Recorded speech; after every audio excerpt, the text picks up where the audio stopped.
Apps can do a lot of cool things. You could order dinner, gamble on your favorite team, and track your health. You could even get a mortgage. One click and you can be approved. I'm not sure by who or what country they're in. You deserve more from the mortgage industry. At AnyMac Home Mortgage, we believe in the need for live human interaction during a very complex process. The kind of service and guidance which an app simply can't provide. Our customers are more than credit scores and income documents. They're individuals and families who live in and strengthen our communities. Their story is our story, and that story begins in a home. Chris Sawyer is an expert on providing superior customer service and in meeting the mortgage needs of current and future homebuyers. With over 18 years of experience in the industry, Chris is able to help customers migrate through the home buying and home financing process by using his wealth of knowledge as a well-qualified mortgage professional. And best of all, Chris is located in Cromwell, Connecticut, where he has helped hundreds of clients in Connecticut, Massachusetts, and Rhode Island make their dreams of homeownership a reality. Visit chrissawyer.any-mac.com. Email him at csawyer@any-mac.com or give him a call, 860-878-8730. Chris Sawyer, NMLS number 39345, corporate NMLS number 338923. AnyMac Home Mortgage is an equal housing lender. American Neighborhood Mortgage Acceptance Company, LLC. DBA AnyMac Home Mortgage. Lo-Fi Direct. Connecticut First Mortgage Correspondent. License lender. Broker number ML 338923. Massachusetts Mortgage Lender and Mortgage Broker License number MC 338923. Rhode Island License Lender. License number 2011280L. Call for additional details.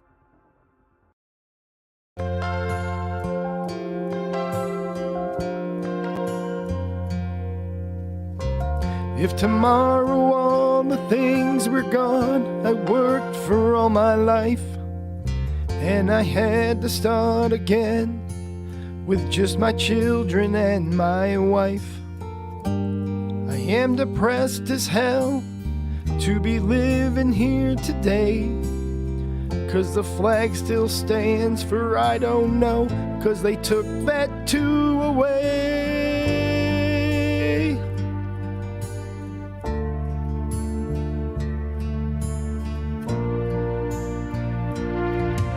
I was proud to be an American, where at least I thought I was free.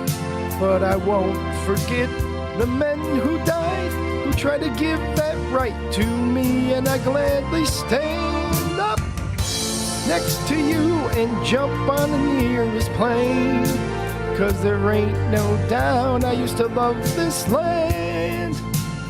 God left the USA.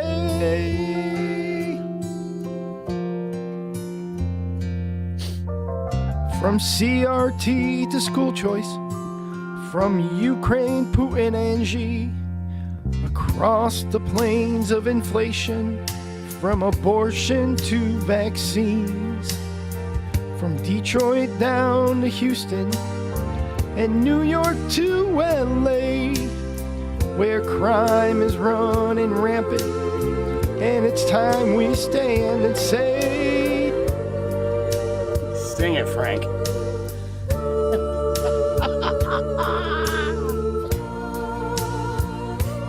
That I was proud to be an American, where at least I thought I was free.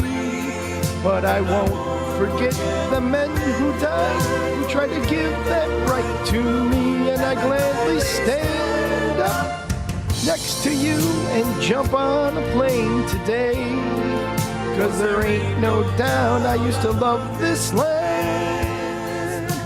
God left the USA.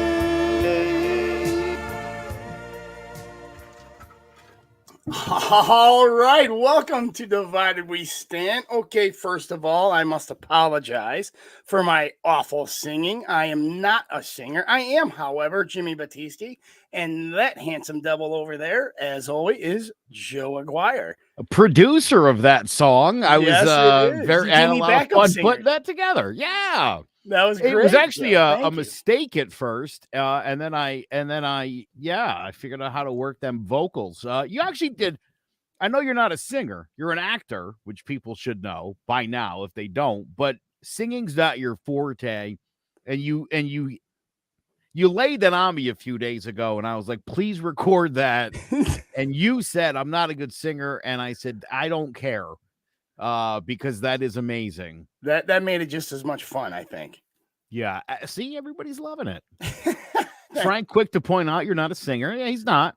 Hey, That's Frank, okay. thanks a lot, buddy. I always appreciate you zinging me when you can, always, and you do. So, all right, Joe, let's get right into this. That song I sang, and I Weird Al Yankovic it because I'm mad, Joe. I'm really mad. I'm straight disappointed. I know we've said it a million times. I'm going to say it one more time. I served for 20 years in the United States Marine Corps. Thank you, Frank, for all on active duty, right? And I did that because I believed in what we stood for, this country, and everything about it. Just what I believed it to my soul, and that's why I served proudly for 20 years. And if I wasn't married and wanted to vote, and to vote a lot of time to my wife and kids, I probably would stay in, right? So because that's how much I loved it. But this isn't the America that I recognize anymore. This isn't the America that I went to war for, right? When I went to war, it was 2004, Joe. Only 3 years prior was 2001, and we all know what happened that year. This country was so united. I couldn't walk into a bar without somebody wanting to buy me a drink. I was hammered 30 minutes into walking to a bar. When they found out that I came back from Iraq, that I served this country, I was drunk for 30, 45 minutes walking into a bar. I've got a motto. Send it. Make Jimmy drunk again. You know what? I'm going to start drinking again. I really am, Joe. All right. I mean, this country has gotten to the point where all we do now is call names. That's it. We're a bunch of 8-year-old, 6-year-old kids on the playground. You know, you're a fascist, you're a socialist. Nah. I mean, that's all we're doing right now.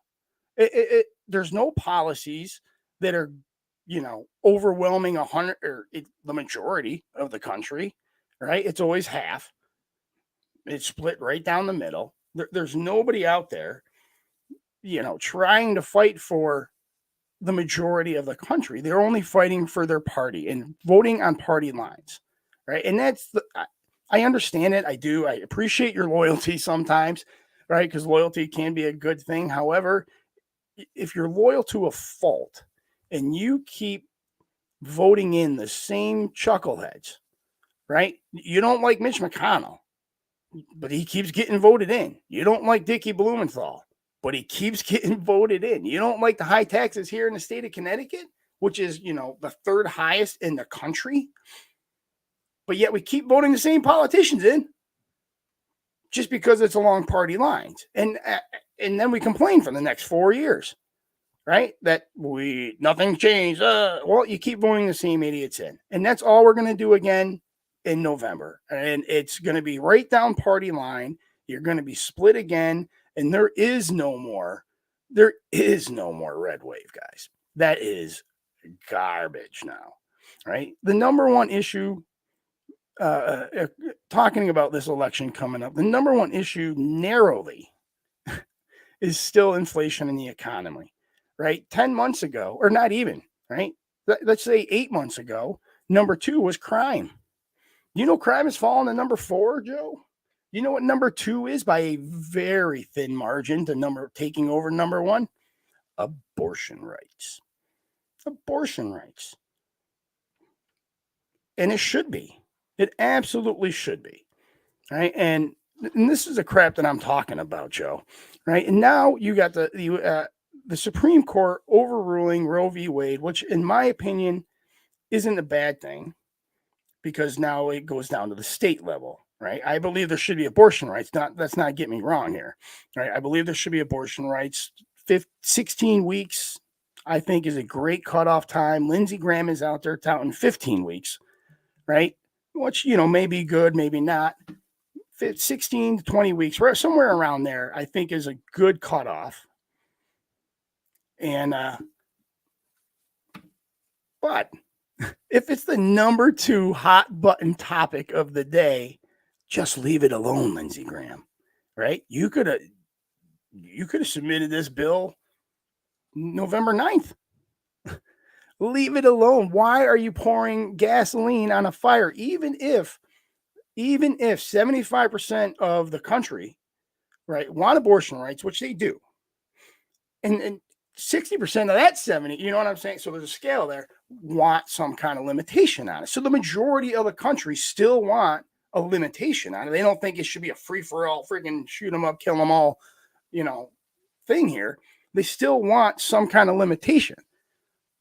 But it's such a hot button topic right now. Why wouldn't you wait till November 9th? Right? Wait till November 9th.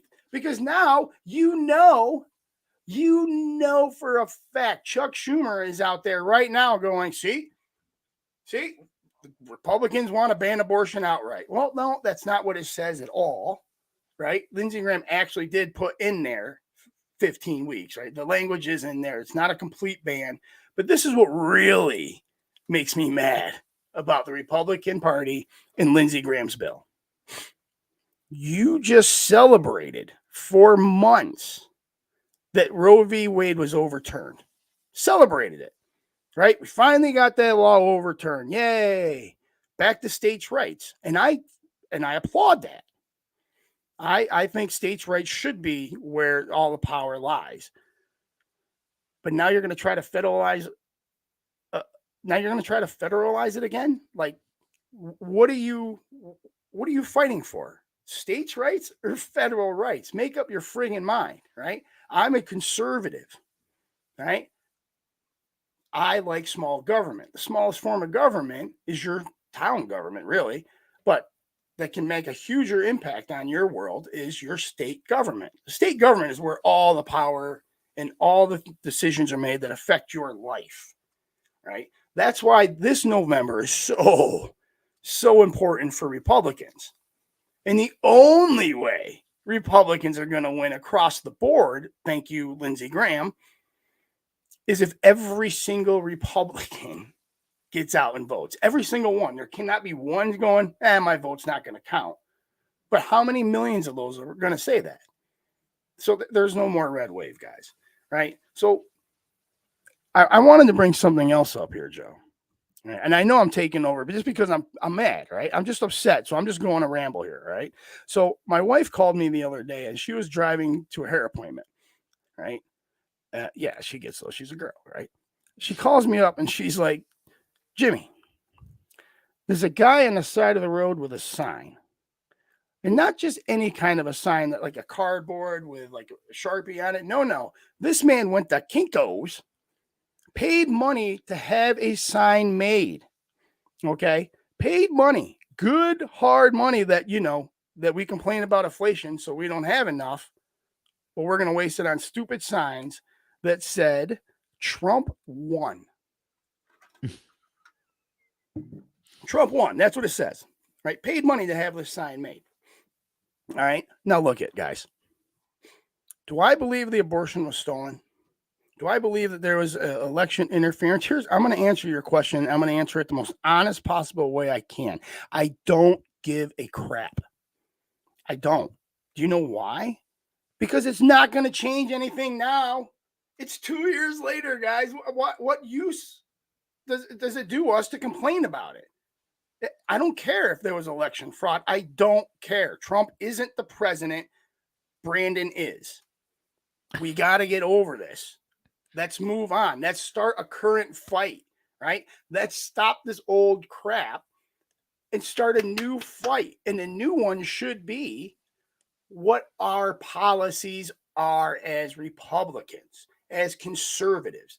Not that Democrats bad. Democrats are socialists. Democrats want to steal our country. That's not the winning message. The winning message, because I got to tell you the truth, guys, Democrats they never do it. They never, ever, ever do it.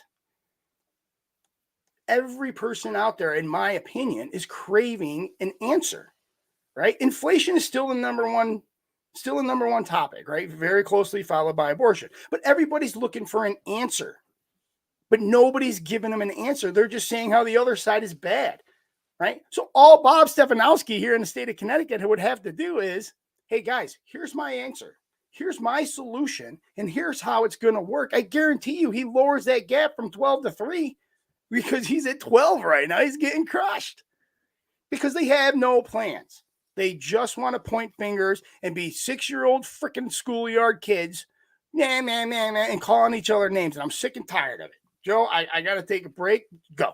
Yeah. So to what you were saying earlier about, reelecting the same politicians, right? I mean, doing the same thing repeatedly and expecting a different result is the definition of insanity. And I talked about this a lot this week, doing some conservative radio talk, which I love to do. And I think it's important for people to realize at this point, your side's not working for you. Oh, absolutely not. I don't care which party you're in. I'm talking to you. They're not in, right? The party's not working for you. The party's working for the party. That's right. And they're doing it. I mean, again, you saw Joe Biden, literally the day Roe v. Wade was overturned, was about to appoint a pro-life judge to a federal bench for life. And only pulled back on it because that was the day Roe v. Wade Nobody was knows announced. that, Joe. Why don't people know that? Why don't more people know about that? It was a shady deal with Mitch McConnell, in which Mitch McConnell would allow Joe Biden to fill other judicial spots without any objection from the Republicans.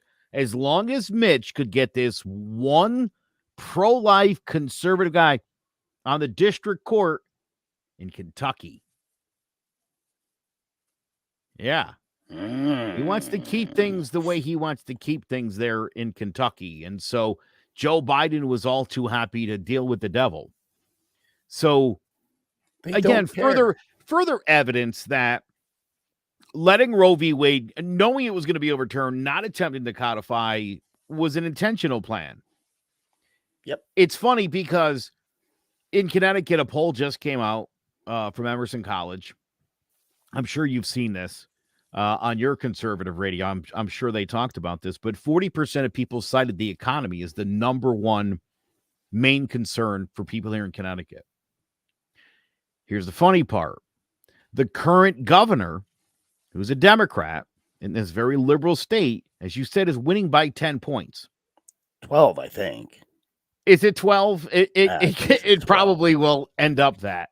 And again, don't forget, for anybody who's not aware, this guy already lost to Ned Lamont, Bob Stefanowski. So this will be his second loss. And I'll tell you what, he was within a point in August of 2018 when Donald Trump threw an endorsement his way.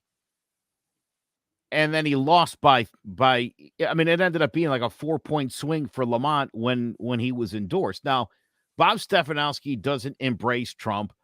He said like 100 times now that he won't overturn a woman's right to choice in Connecticut. It's the law. Right. It's codified. He's not going to do anything to it. And then he was in front of a conservative group and he talked about parental consent for abortion. And right away, people got on there you go. He's already lying. You can't trust him. And so while the economy at 40% and abortion at like 15% are hot button issues for this election, clearly when push comes to shove, I think they're going to err on the side of the abortion over the economy. Yep, absolutely. And I'll tell you why. That's bad news for Republicans everywhere. However, Joe, it should be a wake-up call, right? Because for the past 2 years, all I've heard was they're coming for our rights. They're going to take our rights and we're going to be a socialist country. But now look what you're doing, right? So I don't understand how they want it both ways. And I mean, look at the Democrats do it as well, right? I'm just as a Republican, I am just extremely mad and disappointed, right? I am extremely mad and disappointed about our leadership in general. I mean, this is going from our local governments here right? With Dickie Blumenthal and Chris Murphy, Ned Lamont. I would say a Republican. I would, guys, but we don't have one in Connecticut, so I can't. I'm sorry. I'm trying to be fair. I am. I'm a fair guy. Joe will attest to that. If there was a Republican here, I would say their name, but we don't have one. So, but all these guys, right? It starts with these guys not trying to stick up. I mean, it's all about reelection. It's all about money, and it's not about their constituents. It's not, and that's why this November, I've said it almost every week for a while now, that this November is so vitally important because we can actually show the government who's actually in charge.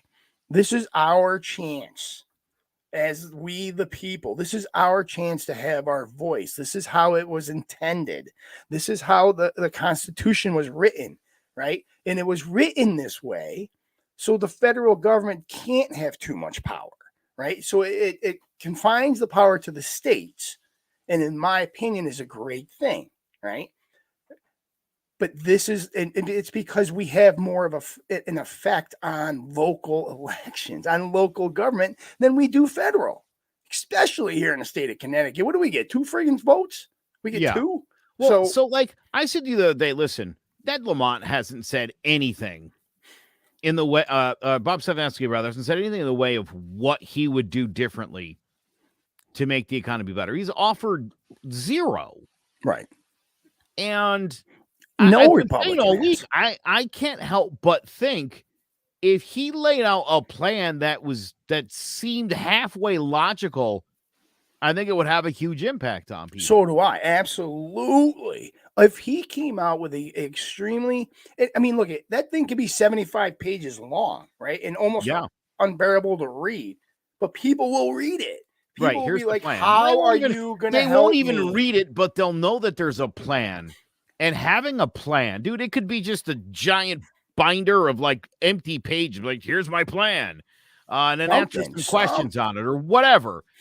If he comes up and literally says what he would do that would instantly drive down prices, he would probably have a chance, unless people aren't being honest in these polls. And that when push comes to shove, abortion is more important than the economy. I think so. I think it's a 50-50 split, man. I really do. I think people are around the dinner table right now going, you know what, this whole abortion law thing, this whole Roe v. Wade thing, I can't, I don't get behind it. I don't understand how they overturned it, But you know what, man? I still need to get to work in the morning. I still need to put food. Let's say you're a poor family sitting around the table and you're thinking the economy sucks. God forbid we should have another mouth to feed in this house. I mean, that's a serious problem. It's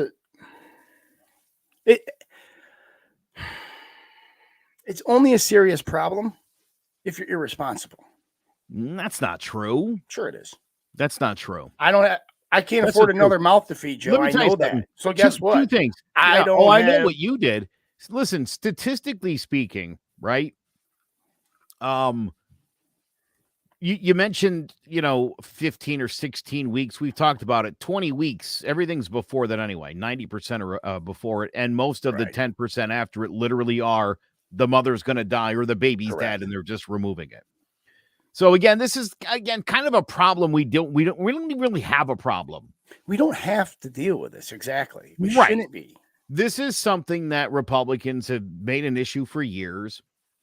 I think in some ways, I don't think they ever really, the politicians at least, I think the evangelical lunatic Christians that are like, God's going to be pissed and stuff.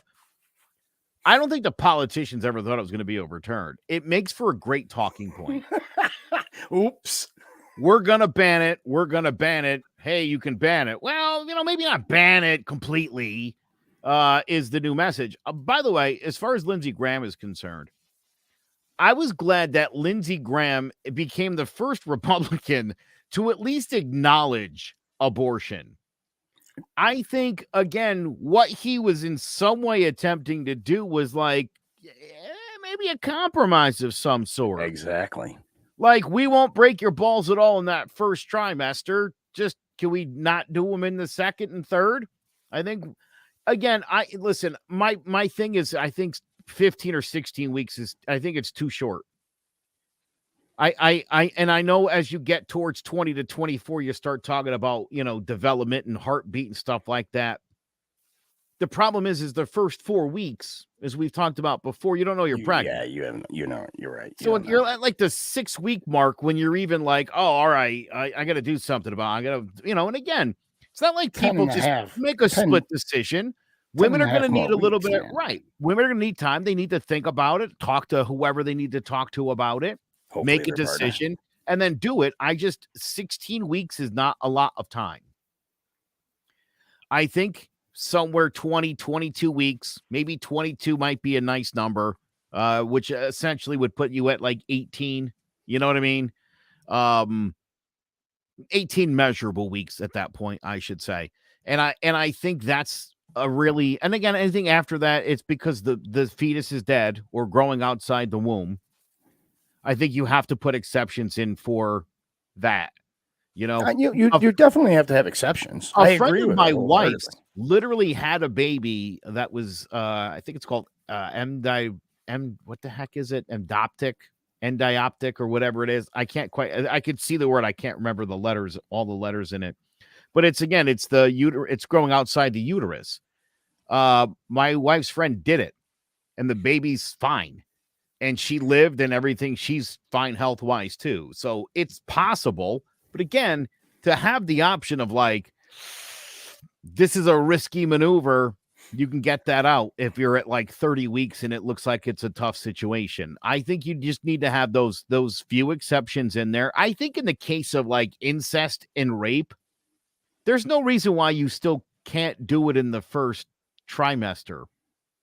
Right. I don't think so. I think I agree with you, is what I mean.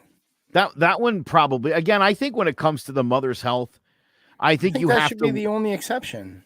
It should be. Or again, like I said, if the fetus is already dead and it's just floating inside the mom, like in the state of Texas, that has to come out by itself. Forcing out the stillborn fetus is an abortion if you do it before 40 weeks or 37 weeks, I think is the cutoff.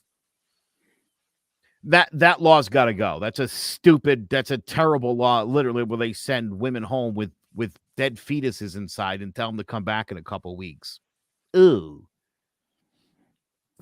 As you go and take I've never heard of that. You go, oh, dude, look it up. Google that right now. It's mortifying, and it's happened lots of times.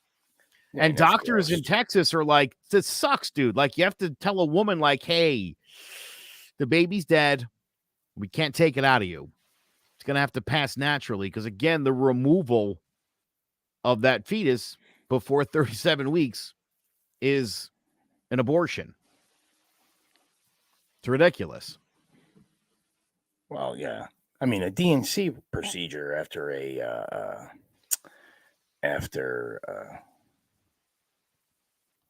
I don't know who this dude is here, Bill Carbomb. He said, oh, my God, my kid gets raped. She's getting rid of it, please. When this first came up, I said to married guys like yourself, if your wife gets raped in the middle of the night and she gets pregnant, you're still cool with an abortion ban in this country? You want to raise the rapist's baby? Oh, every other Sunday you want to take the baby that you're raising to go visit rapist daddy in jail? I mean, that's a real Christian man if you can do that, but I'm not interested, to be quite honest. You're being rhetorical, right? You're not asking me the stupid question. Right? But that is a listen. You are asking me. I'm sorry. I thought you were being rhetorical. I am being rhetorical. Oh, okay, yeah. This is more it's a stupid question, I think. I don't know. It's not a stupid question, Jim, because again, you live in Connecticut, so you're fortunate that it's no. Let me explain. I think it's stupid because I think every person would answer the same way. Of course, get rid of that. Like, I don't want to do that. Like, why would? Right. Like, that's a stupid question, in my opinion. Because in a post Roe v. Wade world, you have to keep the baby. Right. In some states. In 31 states by the end of the year. That's not going to happen, bro. You know why it's not going to happen? 31 states.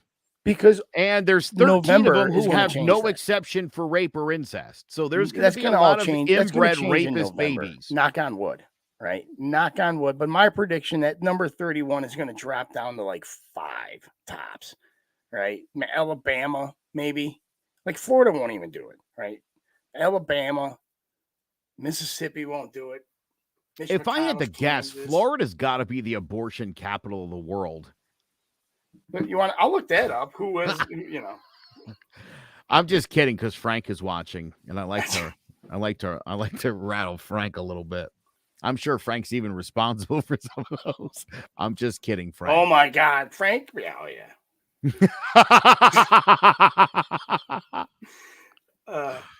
I'm looking this up right now. But I'm telling you, the Republicans have played this all wrong. You know, in attempting to say that liberals are extremists who want to destroy America and bring in Marxism and blah, blah, blah, blah, blah. The Republican Trump-nominated FBI director, Christopher Wray, twice has gone before Congress and declared white nationalists as the biggest domestic threat to this country. And so I think, you know, again, you had January 6th, and what did most Republicans do? They kind of brushed it under the rug. Political discourse. And I'll tell you why. Nonsense. I'll tell you why most Republicans brushed it under the rug, right? Because we're still upset over the riots there. Sure, and you have the right to be. But hold on, let me finish. Because people died during those riots.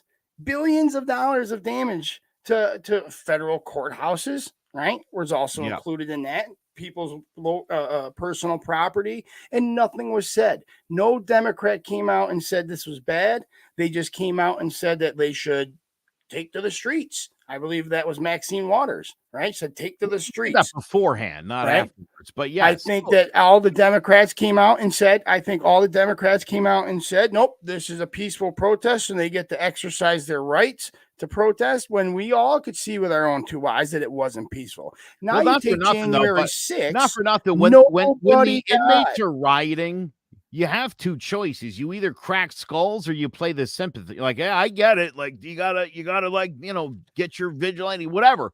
It was not good. And I get it. But again, you could have painted liberals as looting, insane, crazy people, but then you did the same thing and tried to brush it under the rug. Exactly. And it's like the more you're trying to paint them out to be extremists, you're acting even more extreme. And people are like, I think you're bullshitting me. I think maybe it is you. Maybe you guys are the extremists. This is what I'm saying, Joe. This is just the bullies just trying to see who can be the most stupid, right? To answer your question, by the way, I'm looking it up. State abortions, DC has the highest rate of abortions, and you're not even going to believe this. It's like this number is astronomical. It's 48.9%. 48.9% of total pregnancies are aborted. Listed in DC. Alabama's at 6. Florida is at 19. Dude, that's a lot of mistresses, though, I'll bet. Yeah. Yeah, that's Mr. Gates going out there and just planting seeds everywhere, right? But no, man, in Maryland, 25%. New Jersey, 29%. New York, 28%. Missouri, 0.1. I wonder what those laws are. You're just not allowed to have them in Missouri. Yeah, clearly. At all. If you do, we're going to take you all back and shoot you. Right. Well, which is funny because those people go somewhere else. And so those numbers in those states are higher. Do you know that Missouri has 3 in the state of Missouri abortion clinics? 3. That's it. DC has, oh man, that's not, I'm sorry, that's not a good statistic to share because DC only has 4. Wow, they must be very busy. Oh my God. Like I'm you know what? I'm gonna have to look into this truly of why these numbers in DC are that high. Like, that's crazy. Just about half the pregnancies reported in the state or in the District of Columbia are aborted. Well, Washington, D.C. is on one half the nation's capital, and on the other, one of the poorest parts of the country. It's a slum. Yeah, oh yeah. I've been there. I mean, it was terrible place if you're not near the capital. Oh yeah, like there's the oldest Marine Corps barracks in existence, like ever, is on 8th and I Street in Washington D.C. Right, that's where the president's own band is marched. Hell, that's where the Commandant of the Marine Corps lives. That's where the silent drill team is. Right, and then during the summer, on certain nights, I think Friday nights, you go down there and they put on the greatest show in the world. Right, the silent drill team comes out and does a night parade. It is absolutely, you'll have goosebumps from start to finish. It's so awesome. But when I was there in 1998, you couldn't stand in line, right? There's always lines around the barracks to get in these shows. And a friend of mine and I went there in uniform.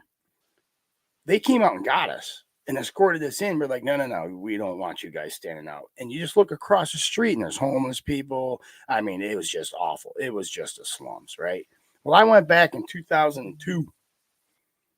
Gorgeous.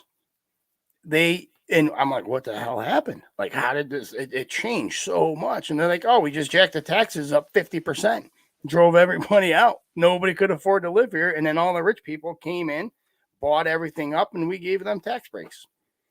That's called America. Yeah, hey, that's DC for you. That is your sanctuary city. That is your welcome all city. That is your, we embrace everybody city. There, Mayor Bowser. And then as soon as you get some, you don't want them anymore. Just like Martha's Vineyard. In Martha's Vineyard, and I know you've heard about that. Right now, I don't know how true this is. I just heard this. So I'm going to say this with a caveat, with one of those asterisks going, hey, I'm not saying this is fact. You take it for what it's worth. There are signs all over the place in Martha's Vineyard, which I don't see people in Martha's Vineyard hanging signs, right? They're not the sign hanging kind of people, in my opinion. But, saying all are welcome, they're no immigration laws, they're saying they're a sanctuary city. So when they get immigrants sent there, why are they complaining? Why is New York Martha's Vineyard's not a sanctuary city, by the way. That they went to but there's listen, first of all, it's a vacation town. There's not a lot of resources in town. I mean, so message sent from Ron DeSantis and Greg Abbott and Rob Ducey got it. And here's what I say all the time, Jimmy. I don't really have a strong opinion on immigration because I don't live near the border. I don't really deal with illegal immigrants on a daily basis. So it doesn't affect my world. That's a problem that I think they all need to sort out there. I don't like the idea of using human beings as a pawn in a political game. The people that were bussed out to Martha's Vineyard thought they were going to Boston, which is where they had relatives they were going to stay with, and is a city which would have been able to actually offer them assets because they are, in fact, a sanctuary city. So it was meant to, when I talked about this today on the air, you ran that bit back, I think last in January, the San Diego City Council, super liberal board. Hey, we got to do this affordable housing thing, but not in my district. Jimmy, that's right. Put it in yours. Yeah. Like, no, not putting it in mine. Let's go put it in Mitzi's. And by the time it was all done, Jimmy, what happened? They didn't end up building affordable housing in San Diego. That's right. It's the not in my town crowd. So you said something, and I've heard this an awful lot today in the past couple of days, and how Republicans are using immigrants as political pawns. Well, we've already discussed H.R. 1 on this show, right? And the Voting Rights Act and all that, and how they're just... I admit that DeSantis, that was a political ploy, right? That was just a, hey, wake up call type thing. They probably won't send any more to Martha's Vineyard. But anyways, I honestly believe that the Democrats are doing it first.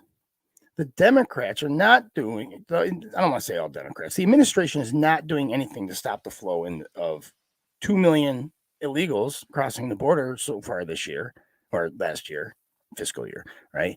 So far this fiscal year, which still has 14 days to go, right? Or is it end September? No, end September 30th. Yeah, 14 days ago, over 2 million people came into this country illegally, Joe. That's not an exaggeration. It's not a number. You can go on the CBP website. It says it, right? Over 2 million immigrants have crossed the border illegally and not deported, released into the interior of the United States.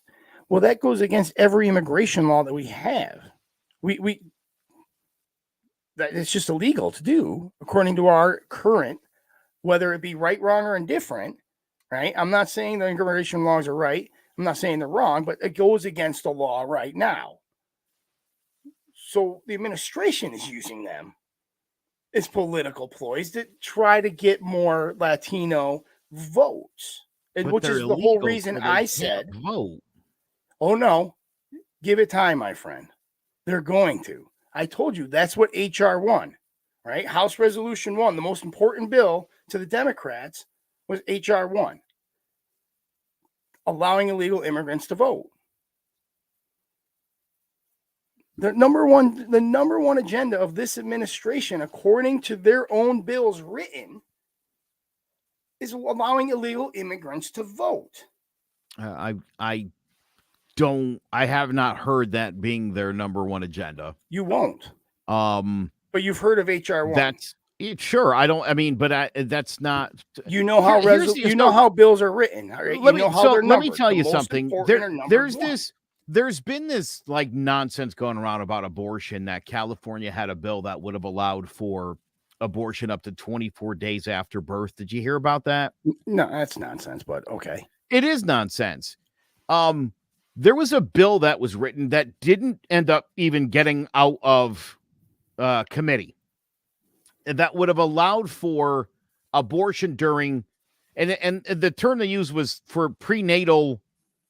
Basically, they were saying from inception to birth, abortion's legal now. But in fact, medically, prenatal actually does mean like those first 3 or 4 weeks after a baby is born. Nobody was like that. It was just bad language. That wasn't what they meant by that. And yet I see that come up all the time. It's not a real thing. And so I'll have to look into what you're saying. I've never heard them say getting illegal migrants to vote. When have you heard them pimp HR 1? You haven't. I haven't heard that either. I know that. But HR 1 is it's numbered in priority. You know that, right? They are their priorities numbered HR 1, HR 2, HR 3? Right. I don't think so. Well, it is. But anyway. But if it was, they're 2 years in, why would they have done anything in the way of doing anything about that? When will they do that? I'm just saying, Joe. I think you're getting all along. I think you're getting bad info on that. No, I'm telling you, I've read HR 1. They don't need more. They don't need illegal immigrants because they've already got the majority in all the big cities. So why would they need more? They don't. They absolutely don't. This is something that conservatives have come up with in their head, that they're trying to. And I'll tell you too. Up with it in my head that Jimmy, the Democrats have lost. They've lost in 2000. They've won the popular vote in every single election since like 2000. What are you talking about? But they're still lose because of the Electoral College.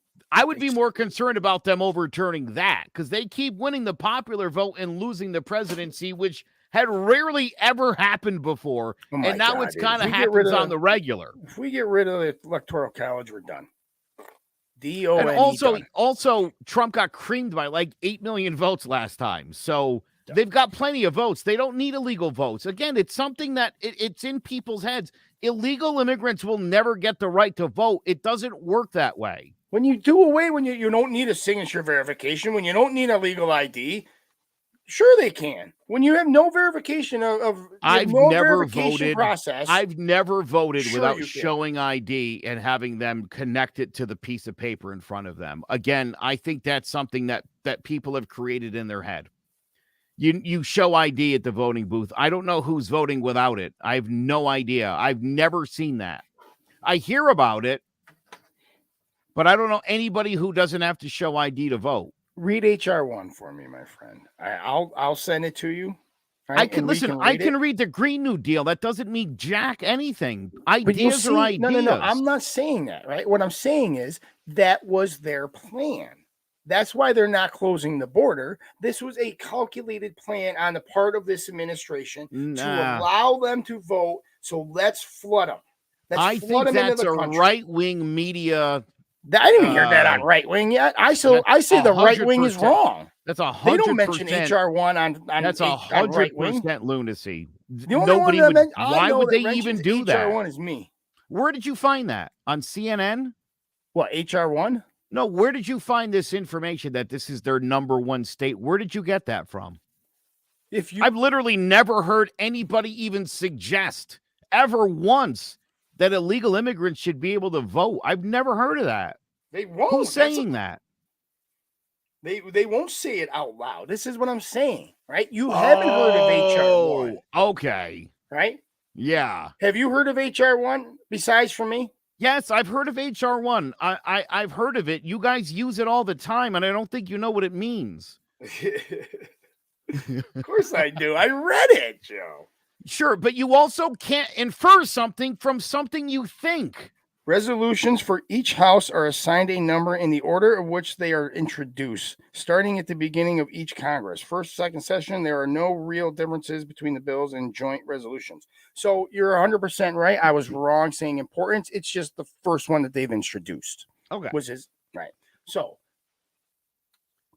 let's get this stupid one out of the way. They'll reject it, and then we'll try the next one. I don't know what this strategy was. They haven't even brought up to vote yet. I don't understand Jimmy, that. That's what I don't understand. I would tell you this. Most Hispanics, liberal or conservative, are against illegal immigrants coming into the country. Conservatives. Even the ones that aren't, dude, they know how their family got here, and they don't like when people break the law to get in. It also hurts immigration long-term to those countries because they could be penalized for that. So again, nobody's calling for illegal immigrants to vote. No one's asking for it. I don't know why that would be their secret agenda. They've already got more voters than the Republicans do. We just saw that play out 2 years ago. I read this to you. Do you remember me reading this to you on this show? I'll find it again. Anyway, sure, I do. Look, we have gone way over my time, and I really, really appreciate you letting me do that, Joe. Right? I think you're allowing me to make up for my awful singing, but we got to take a break. Joe, stick around for Joe's 2 minutes of crap. Thanks. Yes. There's no bigger investment than home ownership, and to make sure the house is up to your standards, you need a professional to look it over. Brian Flanagan from Shamrock Home Inspections is a licensed home inspector and a member of the Connecticut Association of Home Inspectors. Brian was a contractor for over 15 years, so he knows how homes should be constructed and how mechanicals should work. What makes me a good home inspector was the 20 years that I was a home improvement person, doing all the different repairs that I have done and what other people have done wrong that I had to go out and fix. So I have a pretty quick eye on seeing what's right and what's wrong. Before you move, call Shamrock Home Inspections. Before you make the biggest investment of your life, call Brian Flanagan from Shamrock Home Inspections at 860-268-2566 or visit shamrockhomeinspectionct.com. I'm not here just to tell people what I think and to hit you with facts that challenge your beliefs. I'm here and I engage with people I don't completely agree with so I can learn and understand what and why you think what you believe. Now, that said, I've pointed out repeatedly that when I criticize Republicans, don't take it as an endorsement of Democrats. Okay? And so you know that I'm being sincere. Let's talk about why the Democratic Party is hated by lots and lots of Americans. Liberals spend so much time worrying about race and sexuality and offending people. And listen, it's admirable, It can't solve everybody's problem that's called life. California passed a law last year that big box toy stores have to have gender neutral toy sections. I mean, who was asking for that? By the way, that's called the puzzle and game section. Listen, we have a Mr. Potato Head and a Mrs. Potato already. Why did we need one that's gender neutral? It's a potato with no anatomical parts. And technically, every potato is gender neutral until you put on the lips and the mustache. Again, a problem nobody was freaking out about. Mrs. Butterworth, Uncle Ben, the Washington Redskins logo. Offensive? Yeah. A serious issue for pop culture to decide? Give me a break. Listen, I'm all for taking down Confederate flags and statues, but canceling Abraham Lincoln and George Washington makes this whole thing kind of a farce. The PC police have gone too far, time and time again over the past 3 decades. And most people were opposed to it even before it became a liberal cause. Our culture war is a major part of the reason that most moderate Republicans continue to vote Republican. The United States history from its founding is filled with terrible wrongs, and we should all be able to acknowledge that, but we cannot rewrite history. We can only learn from it. That's a good one. Trying to make wrongs into rights so no one's ever offended again or is treated poorly is a utopian idea. It's like student loan forgiveness. The loans are predatory and unfair, but look, at the end of the day, the students who accepted the loan knew what they were doing. I'm sympathetic to them. I am, and I'm not opposed to the idea, but I do understand why there's some people that are outraged by it. It's one thing to ask people to use pronouns when speaking to transgender people, but forcing people to do something will result in a backlash. And after years of the PC police making mountains out of molehills, it's hurt the cause. It's resulted in having the opposite effects it was intended for.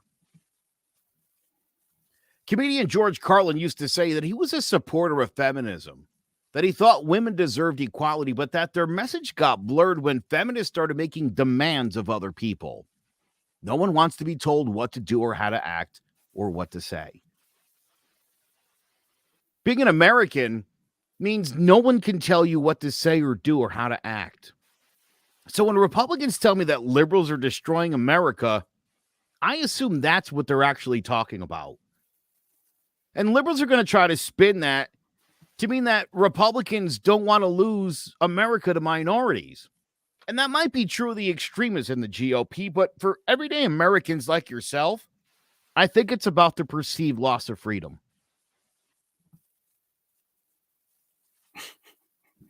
I like that. Well done, Jill. I am actually going to give you a round of applause on that one. That was great. That really was. You were not too liberal, I should say, on that one. You know what? The show has been great because we have basically lambasted everybody tonight, right? Everybody deserves it. And again, listen, we as citizens, I said this on the air today, Jimmy, and I wanted to repeat this tonight because I think it's super important. We're not pawns in this game of Democrats and Republicans. Yes, sir. You need to look at the candidates in your state and decide what's the best situation for you, and that's the person who you should vote for, regardless of the R or the D next to their name. Find out what these people are going to do for you. That's what your vote is for, that reason. That's why everybody has one. Elect good candidates. Look and ask, make sure you know what candidates are going to do, what their plan is, what their stances are. If they say they're going to defend your freedom, tell them to shove it up their ass. You're not interested. That's not a thing. I don't understand what that even means, Jimmy. I'm going to defend your freedom. You're the government. That's my job. Right? Aren't you who my freedoms would be defended from? Second Amendment, Allah. Thank you very much. If you actually understood what the Second Amendment meant or was intended for. Which, you know what I'm just going to say? It's to defend yourself from a tyrannical government, right? So it's not the government's job to grant us rights or to take away rights. It's their job is to solely protect our rights. It is our job to give ourselves rights or to take away rights by local elections. Can I break you off one more George Carlin quote? Send it. I love it. George Carlin said, when you live in a country where rights are given to you and taken away, they're not rights. Those are privileges. There you go. I mean, that's perfect. Right? We need more people that are spouting common sense. We got to stop the hard right and the hard left nonsense. Exactly. We don't live in a utopia. Nobody ever gets their way. This country didn't become great in the first place because of that. We were able to make it work because we were able to compromise. There used to be a lot of racism, and then it kind of died off. You know, there used to be a lot of misogyny, and again, it's a thing of the past, right? I mean, it's socially unacceptable at this point to we behave talk about that it way. all the time. Yeah. We've made such great strides to make this the greatest country on earth with the most rights, and people are still bitching about it. And it's upsetting the people that are like, I liked it the way it was. We're at a weird crossroads, and I would say, and I've been kind of harping on this thought all week too, is just common respect, man. Like, where did that go? You can't figure out why kids are shooting at each other and getting into fist fights and breaking into cars and stealing catalytic converters. You don't know why they're doing that? You're on Facebook arguing with like your neighbor's daughter. Like, are you insane? That's why. We don't know how to interact with people anymore. We're super aggressive on social media. And on the rare instance that you're actually interacting with a human being, that just, you don't even know any different anymore. And it's just like virtual and hate and ugh. Because everybody's like this. This is what you Yes. see nowadays. This is everybody's face right there.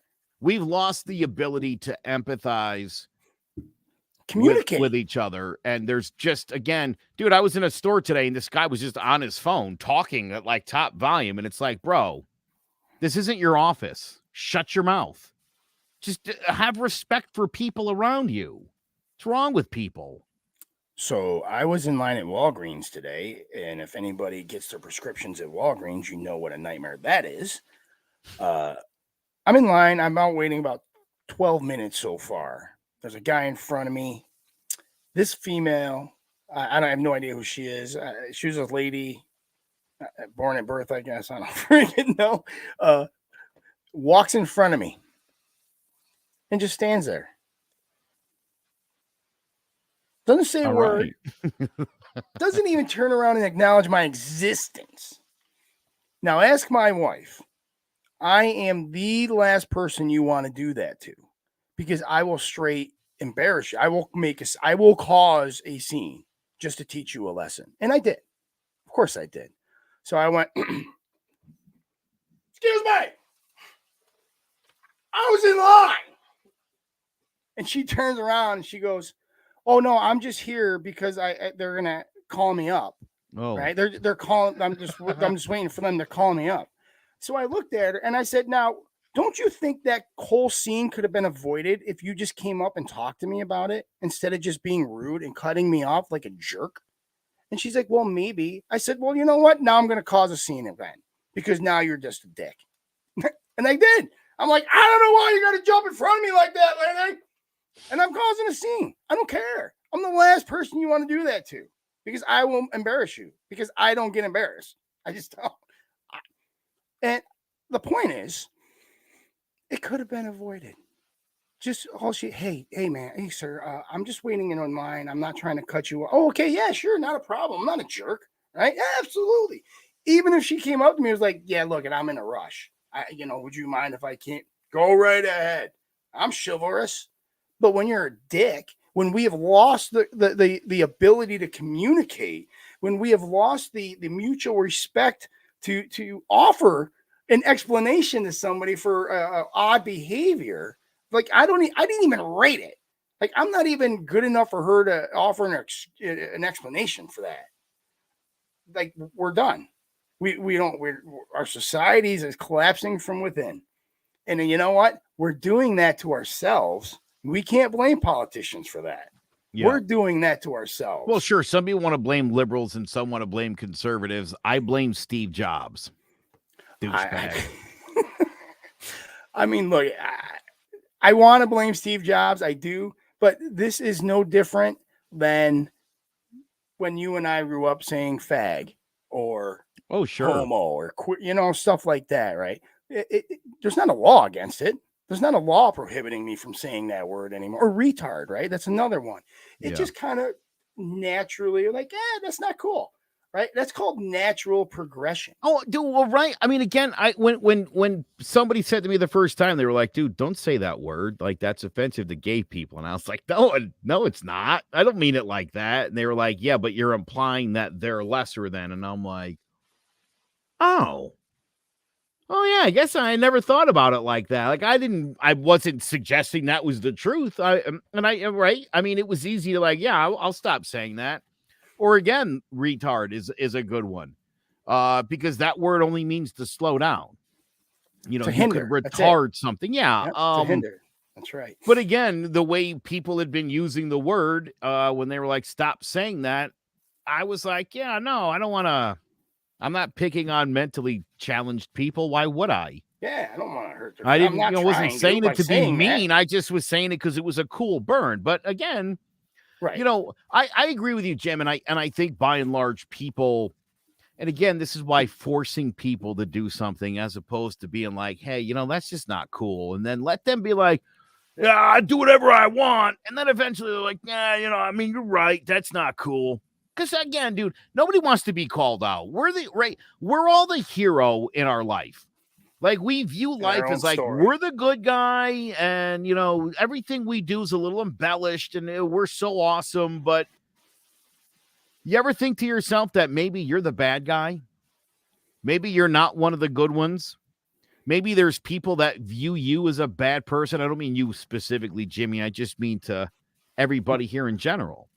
We make the assumption because, again, in the fairy tale that we live, we're chivalrous and we're kind, and we would take in an immigrant or a homeless person. Jim, I drove a guy from Stop and Shop to a motel on the Berlin Turnpike. 50-year-old black guy. His EBT card didn't work. He had like $20 worth of groceries. He told me I could take the card, and I was like, dude, I'll just buy you the groceries. And that turned into, can I get a lift down the road? And I looked at him like, really, guy? And I was like, yeah, I'm going that way anyway.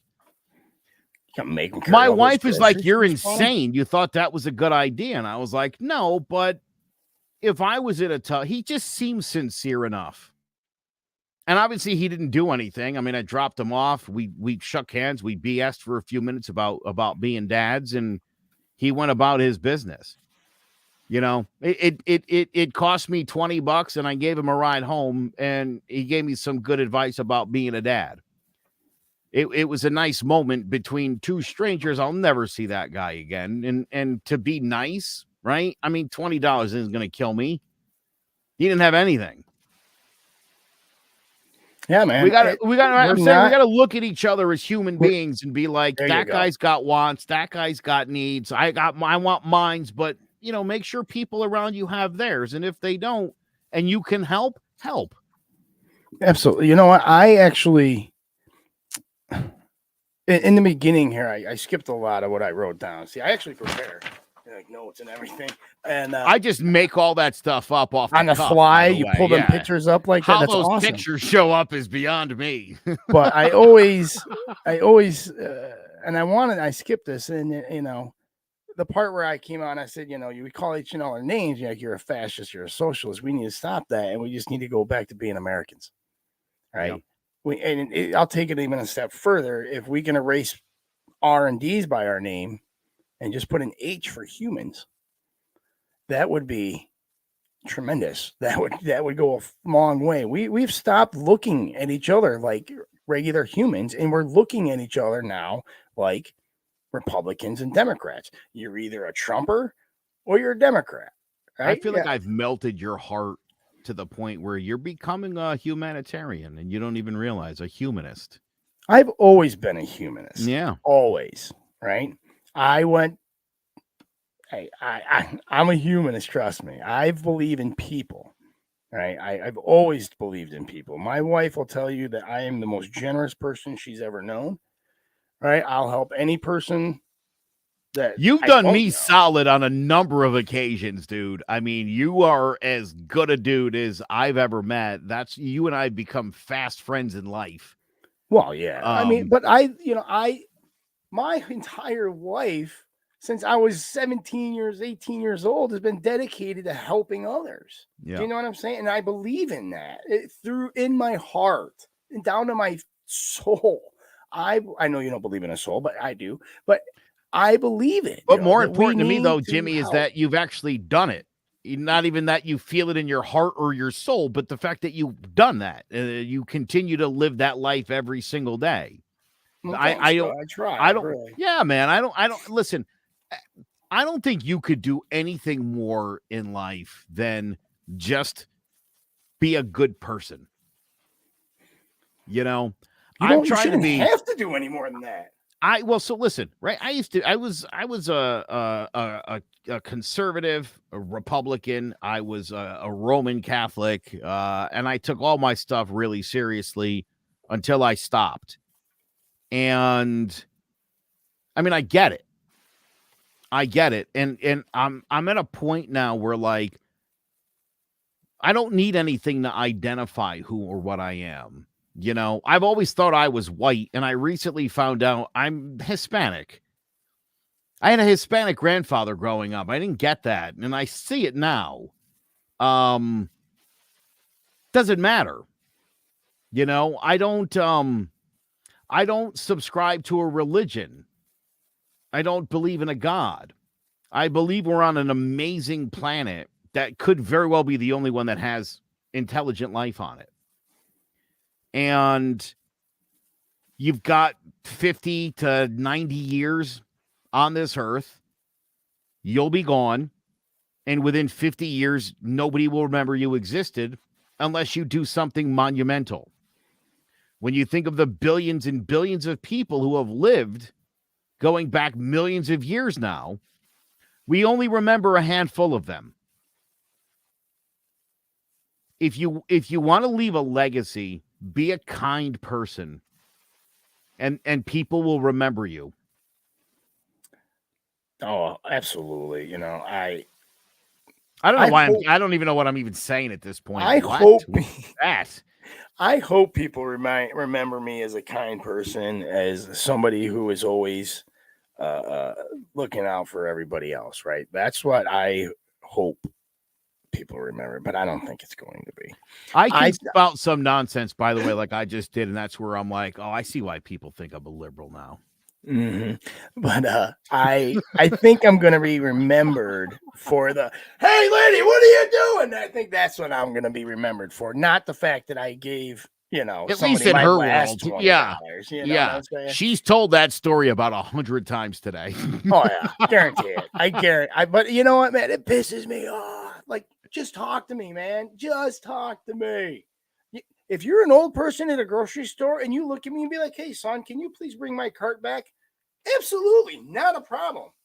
Just don't leave it by your freaking car to hit mine when I go into the store. Otherwise, like I have before, I'm going to embarrass you. I'm going to cause a scene. I'm going to stand there until I'm going to make you bring it back. I've done this.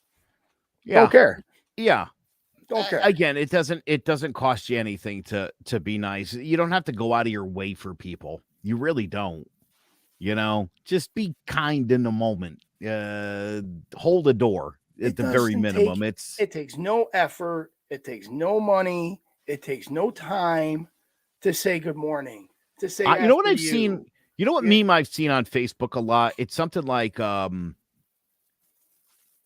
somebody in the world has a really high opinion of you because you were nice to them once. Have you seen that? I've seen that like 20 times in the last week or so on all sorts of different people's pages. It's obviously something that's going around, but you know, you don't know how you can affect somebody's day by just simply doing something nice and random and not Kind expecting word. anything in return. Yeah, absolutely, man. Absolutely, Joe. This was a great episode. We got a lot off our chest. It wasn't even, we didn't stick to like one specific topic, really. I mean, I needed that. Because I'm mad, I'm angry, and more importantly, I'm disappointed and hurt by the direction of this country. Right? I truly am. I just hope we can realize that this November and how incredibly important it is that we need to get out there and this is the time that we the people can make a huge difference, right? And we need to recognize that. We need to understand that. And so we need to get out there and vote, right? Period. I try to do this every once in a while. I'm just going to play Joe Biden's gaffe count again. Somewhere between 700 billion and $1.3 billion. Somewhere between 700. I love that friggin'. I needed something to put me in a good mood, and Joe Biden's gaffe count always puts me in a good mood. Truly. Joey, what do you got for me, buddy? You got anything else, or we good for tonight? I mean, look, I'm having so much fun. It's 10 after 1 hour, and we usually cut out an hour, but I'm having a lot of fun. I don't want to go, so I'm kind of hoping you can bring another topic.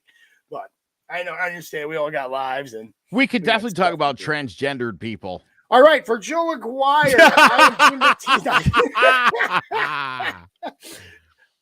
you know what? Real quick, I actually have met a transgendered woman assigned male at birth who is a Republican in the state of Connecticut. And she, I talked to her a lot, and I love her. I do. I want her to be Bob Stefanowski's running mate is really what I want, because I think that would close the gap by like 8 points just because of what she talks about, women's rights and all that. I mean, she's very smart. She obviously has a lot of experience in the category. I can't friggin' refute anything she says. By the way, I want everybody to realize and notice that I am calling her a she. Yeah. Because she wouldn't get Dave Chappelle's vote, that's for sure. Well, you know what? You don't know that, man. I don't think Dave Chappelle is much of a trans. No, it's funny, right? I recently heard Dave Chappelle talking about that, and he was like, like transgender people understand I'm joking around, and they liked me before, and they still like me because they're not big crybabies. It's the people that bitch about other people being offended. That's always the problem. And that's who I was talking about earlier. Those people need to mind their friggin' business. So I will, I want to say this, but before we close the show out here, if we could get a survey of the people that bitch the most on Twitter, Facebook, and all that stuff, what demographic they are, I'm willing to bet my house that the majority of those people are white. Oh, yeah. The majority of the people screaming the loudest, making the most noise, crying the most are white. Yep. But then say that there's something as white privilege. Well, why are you crying if you're white and privileged? Because they're the problem. They're the elitists, right? It's the elitists. By the way, speaking of the elitists, do you know where DeSantis went to school? Oh, I don't. Where did I heard this? This elitist hating governor went to both Harvard and Yale. Hypocrite. You're an elite. Ron DeSantis. I mean, yes, he is an elite. Okay, why are you? I mean, seriously, like that kind of stuff. I'm like, dude, really? You're talking crap about his Ivy League people? That's where you went. 2 of them. Right, the 2 big ones. Jesus Christ. Are you kidding me? Dude, if you wrote that into a show, they'd be like, no, dude, that's so stupid. You can't do that. That would be no. He had to go to like some dumbass school or something, like University of Miami. I'm just playing. I'm just joking around. I love CCSU. All right, no, I'll take that. I just saw them in the that. news for some reason. Not for anything good. No, it never is. All right, look, we went 15 minutes over, guys. Thank you very much for tuning in. I really, really appreciate it. Thanks to our sponsors. For Joe Aguirre, I am Jim Battisti, saying for Divided We Stand, good night and God bless.